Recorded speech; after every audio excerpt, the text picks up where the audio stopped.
The biggest principle I think that one can take away is that you do not have to hold this much information in your brain.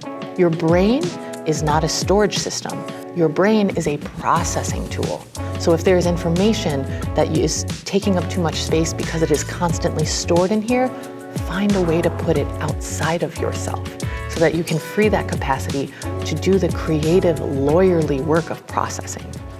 Hi, I'm Peter Kramer, Digital Communications Coordinator with the State Bar of Wisconsin, and I'm attending the Wisconsin Solo and Small Firm Conference, where I have the great opportunity of meeting and talking with some of the awesome speakers and attendees who are here, sharing their wit and wisdom with me and with Wisconsin's legal community. And I have one of those with me right now.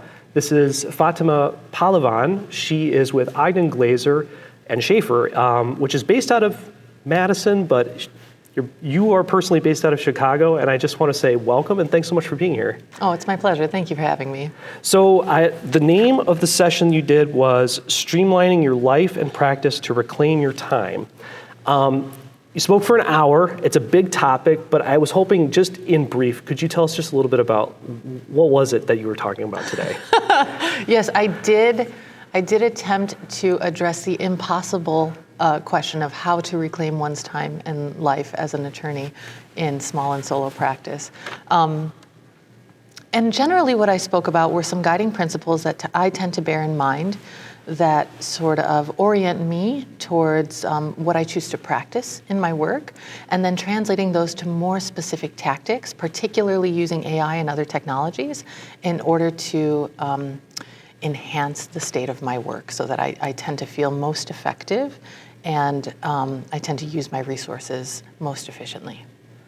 So I had a chance to look at some of the course materials, and they were really thoughtful. And what I liked, you kind of started out the session and the materials with this idea that a good system is care expressed as structure. Oh, yeah. And I really like that. And I was going to ask you, could you kind of just tell us a little bit more about like what does that mean, and what does something like that mean in the context for like solo and small firm attorneys? Absolutely. So I say this from the perspective of someone who has historically been very resistant to structure in my life, that what I've found as I've matured in my life and I've matured in my practice is that I tend to find that freedom actually lies at the heart of structure.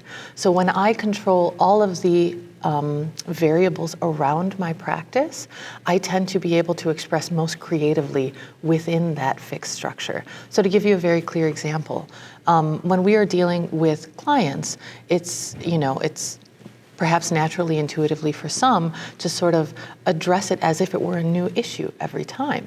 So not determining in advance when you respond with a follow-up email after an initial interview, for example, or writing that email every time from scratch. What I found over time is that those are variables that can be very effectively controlled for. So I can create processes and templates that I can then draw from, so that when I am engaged in these activities, I don't have to use my brain space to invent them afresh every time. I can rely on the work that I already invested in creating an optimized process or template and simply use that and draw from it and adapt it to the specific circumstances that I'm needing, which tends to be, in terms of the quality, a higher output more consistently, and it also tends to be less time and brain resource intensive. You say a good system protects attention for judgment. Mm-hmm.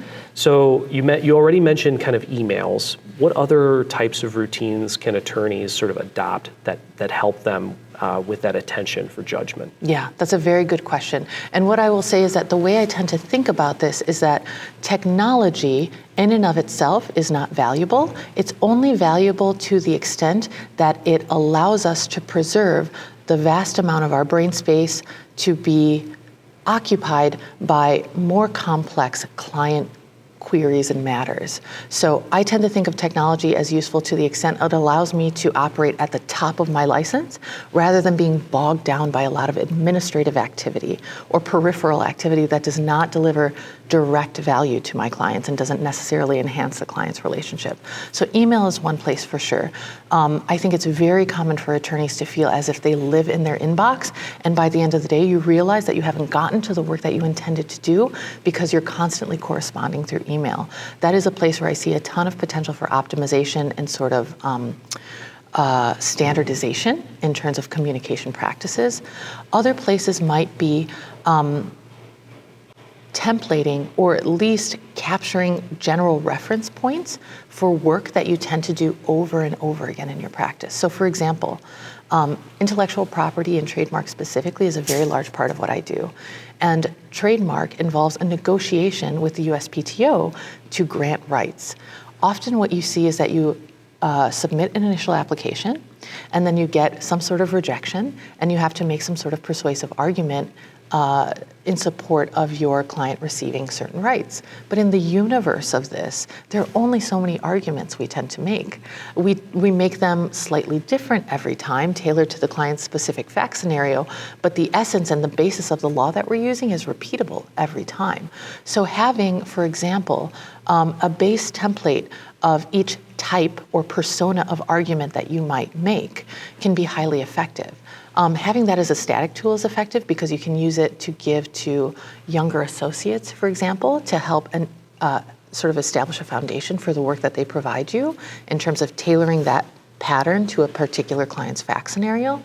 But where I tend to think about using tools like AI, which within the context of this conversation are presumed to be appropriately reliable and safe to use, meaning appropriate privacy considerations are incorporated into the version that you are using, you can then take that general framework of how you respond to a particular kind of rejection, and then you can take a summary of a client's particular circumstances and engage with AI, give it all of that information, and then ask it to apply the specific pattern to the specific facts and give you an output. It won't necessarily be ideal. It may require some collaborative effort between you and the algorithm in order to reach something optimal. But again, what you will get is a consistent level of quality of work, whether it's done by a senior attorney or whether it's done by an associate attorney, because you've taken the time to invest in summarizing the basic principles that should inform a response to this sort of rejection. Okay, so I know that some of that can feel probably pretty heady to some attorneys. So one of the things I really appreciated about your materials and the presentation is you also talk about things like file naming structure. Oh, yeah. And like just generally tidying up your space. Yeah. Things like that. Why do maybe small actions like that add up for an attorney who's looking to save time and mental energy? Yeah. So research demonstrates that most human beings are capable of about 4 hours of focused work a day. And that doesn't necessarily mean legal work. That means any work that requires a sort of creative or analytical capacity of the brain. Most of us require ourselves to do more hours than that in a day in terms of our billables. So we're already chasing a moving target. We're already at sort of a loss. My general philosophy is that when you have really clear structure in terms of your administrative frameworks in place, then that means that is that much less time that you need to devote to finding work, finding facts, finding the things you need to do the work. And you can spend that much more time doing the work. I tend to think about it as work, substantive legal work, versus the work about work. So for example, I have to draft something on behalf of a client, but I have to recall this document that they shared with me. I also have to think about the content of that other email they gave to me, right? If all of that information, that work about work, is saved in a single place and tagged in a consistent way, then I spend 5 minutes reviewing that material rather than 50 minutes. 50 minutes after which I need a cup of coffee, I need a break, and I haven't even started the thing I'm intending to do yet. So it is a strategic move, a gift to oneself, to package information in a way that is optimal for you to receive it in the future, so that you can free yourself to do the work that we got into this profession to do. So I like that because I feel, and it kind of goes to my next question, and I this idea of, attorneys are always being told, like, you need to find ways of delegating. And I really liked this concept of delegating to your future you. And so is what you kind of described there kind of is it kind of building into that? And like, what other ways can you kind of delegate to your future you if you're an attorney? Yeah, delegate to your future you, delegate to others. I mean, I think all the same principles apply across the board. And there is resistance to delegation among attorneys, and that is for good reason. It is because we've spent a tremendous amount of time developing pattern recognition and being able to do things in a certain way that we found is right and gets good results consistently. That is a reality that if we give that work away to someone else and they don't have that contextual knowledge and framework, they will not do as good a job for the client. And so I want to just start by acknowledging that it is totally reasonable to have resistance to delegation. The challenge then becomes, okay, you have this universe of knowledge in your head. How can you transmute that into something that's accessible by other human beings consistently, so then you can rely on them being able to use that information to do work that is comparable to the quality of work that you would do? And that is like either your future yourself, it could be another associate, it could be an administrator. I think the principles apply across the board. So what it typically requires is making the investment in taking the knowledge that you have in your head and memorializing it in some way through some mechanism. The most basic version of this is sitting down and writing out everything that you know about a particular kind of matter. That's option one. It is a bit of a blunt instrument. It is not necessarily the most organized approach. What you can do, though, is particularly if you're interested in using tools like artificial intelligence to enhance your workflows, is you can take something that's very messy, rather scattered, incomplete, you can feed it into an artificial intelligence system, and you can ask it to revise for the specific purpose of being able to teach another person what you know. That's option number two. There's an even better option, which is then to teach, either train yourself or train other people within your firm to take that memorialized knowledge, that polished version that has come from ChatGPT or some other resource, and then input it into a new chat. Use it to seed a new conversation with AI, and then incorporate the client-specific facts and ask the AI to give you an output mirroring those two domains. So I think you've given attorneys a lot to think about who are watching this. I also feel like sometimes you can get hit with all of these ideas, and it can feel overwhelming, and you can feel like you're maybe, okay, I can't make this work. But we want to make sure that we're giving them a starting spot. So I was just going to ask you, taking all of the sort of the thoughts that you've presented today, if you were to kind of express to attorneys like one spot where you can start to make these kinds of changes to help build a calmer and a steadier practice, like where would you advise them to just make that first step? The hardest thing to do, but the greatest bang for your buck, is to take time to process what it is you find yourself doing over and over and over again.